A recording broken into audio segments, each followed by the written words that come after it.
잡지 모델 출신입니다. 1997년 잡지 세시 모델로 데뷔했는데 방송에서의 정식 데뷔는 뽀미 언니가 시작이었습니다. 뽀뽀뽀는 어린이용 프로그램인데 1990년대 초반 출생 어린이들에게 뽀로로급의 프로그램이었습니다. 당시 고등학생이었던 조여정은 최연소 뽀미 언니로 귀엽고 상큼한 이미지의 15대 뽀미 언니였다고 하네요. 학창시절부터 쭉 미녀였던 것으로 밝혀졌습니다. 졸업사진 공개에도 굴욕 따위 찾아볼 수 없었는데 당시에는 쉬는 시간마다 쪽지가 넘쳐났고 유독 엄하셨던 아버지로 인해 방과 후 집 밖에 나가기가 굉장히 힘들었다고 하네요. 너무 답답한 나머지 아버지를 졸라서 처음으로 학원에 가게 되는데 끝나자마자 인파에 쓸려 내려오면서 마중 나온 아버지와 집에 오게 되었답니다. 알고 보니 집으로 조여정을 찾는 남학생들이 전화가 끊이질 않아 딸이 걱정된 나머지 학원으로 달려오셨다고 하네요. 그 이후로 집 앞에 기다리는 남학생을 보면 줄 것만 주고 가 라면서 편지와 사탕 같은 선물을 받는 날엔 아버지의 검열을 통해 전달받았다고 합니다. 청순함의 대명사였습니다. 하지만 2010년 방자전에 출연하면서 대중들에게 신선한 충격을 주게 되는데 해당 작품은 춘향전의 방자라는 캐릭터를 중심으로 한 섹시한 컨셉의 영화였으며 노출 수위가 상당히 높았습니다.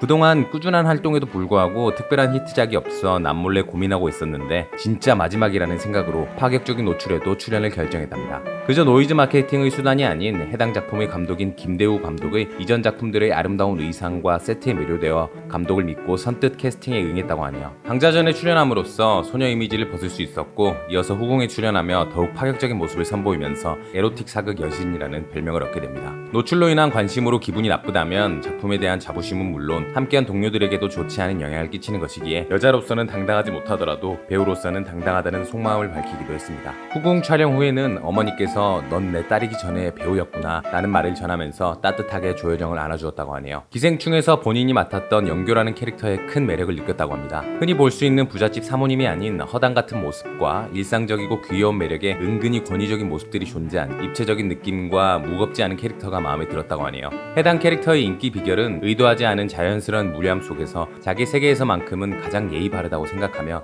아는 만큼 열심히 사는 사람이기에 누군가를 향한 나쁜 마음으로 행동하는 것이 아닌 현실적인 캐릭터라는 점을 밝혔습니다. 봉준호와의 작업이 매우 즐거웠다고 밝혔습니다. 평소에 가진 실제 말투와 영교의 말투가 비슷한 면이 많은데 봉준호 감독 또한 그런 말투와 호흡들을 좋게 생각해서 촬영 당시 즉석으로 함께 대사를 만들면서 찍기도 했답니다. 기정이가 영교의 집에서 화려한 스펙과 언변을 나열하자 이에 매료된 영교가 기정이를 선생님으로 모시기 위해 아이 자랑을 하는 부분에서 애가 천재예요. 고추장 is red. 밥풀과 고추장으로 그림을 바스키아적으로 그렸어요. 라고 하는 대사가 봉준호의 애드립으로 지어졌답니다. 처음 봤을 때는 즉흥적으로 만드는 것 같았지만 사실은 정말 중요한 대사가 되는 일이 많았답니다. 박 사장과의 소파 러브씬에서 시계 방향이나 뿌리부터라는 말도 함축적인 의미가 담겨있다고 밝히면서 봉준호의 그런 센스와 능력이 정말 신기했다고 하네요. 41살이라기엔 믿을 수 없는 몸매를 가졌습니다. 이전부터 목과 어깨가 좋지 않은 탓에 재활 목적으로 필라테스를 하다 보니 자연스레 몸매가 드러났다고 하네요. 그리고 매일 눈물이 날 정도의 강도로 조깅 30분을 하는데 날씨가 안 좋을 때는 계단으로 자기가 살고 있는 24층까지 음악과 함께 3분 만에 올라가는 엄청난 체력을 가졌다고 합니다. 41살의 얼굴이라는 사실에 한 번 놀라고 싱글이라는 사실로 2번 놀라게 됩니다. 지금까지 연예계 생활을 하는 동안 특별한 스캔들 없이 지내왔고 스스로 외로움을 덜 느끼고 혼자 지내는 시간을 즐기는 스타일이라고 밝혔습니다. 한 인터뷰에서 결혼에 대한 생각을 말한 적이 있는데 인생에 대해 더 많이 알게 되고 뭔가 확실한 게 보이는 시기에 좋은 사람과 함께하고 싶다 라고 하면서